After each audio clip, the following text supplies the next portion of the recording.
Hi, Tim Blankenship here with Divorce661.com. I want to talk to you about the difference between a order and the collection efforts on an order. I got a call the other day, yesterday actually, regarding a child support order. So this was not, it wasn't a marriage.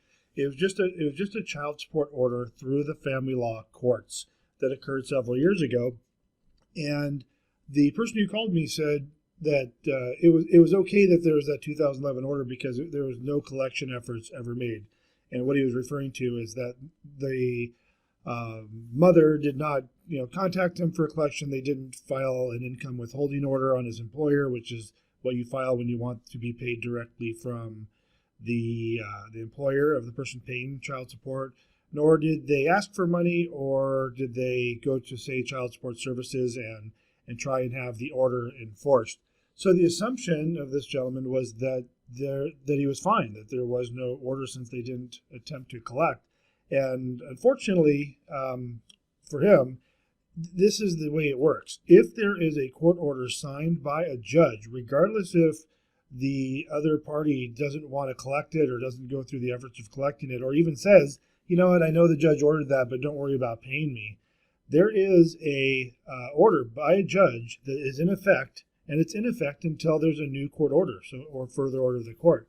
So unfortunately, in this guy's situation, he has a court order that's been in place for several years. He's never paid. His assumption was because she wasn't trying to collect it in one way or another, that it wasn't, he was off the hook.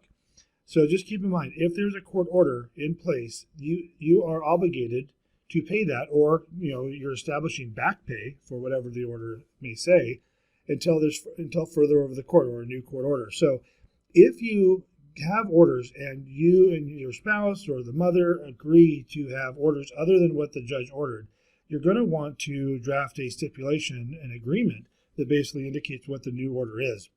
For this particular guy, what I recommended, from the sounds of it, the mother wasn't interested in having obtaining the money.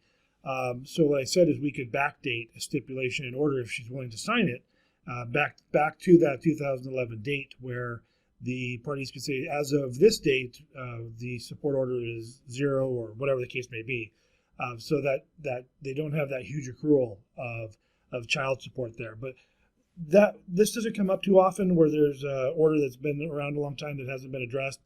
Just keep in mind, is I think more importantly, people who have child support orders and maybe their spouse says, "Oh, don't worry about it," or they make outside arrangements. At the end of the day, you're still on the hook for the child support if there's a court order. So the message here is, make sure you get that order changed if there's going to be different arrangements on the child support order. Tim Blankenship, Divorce661.com, 661-281-0266. We'll talk to you soon.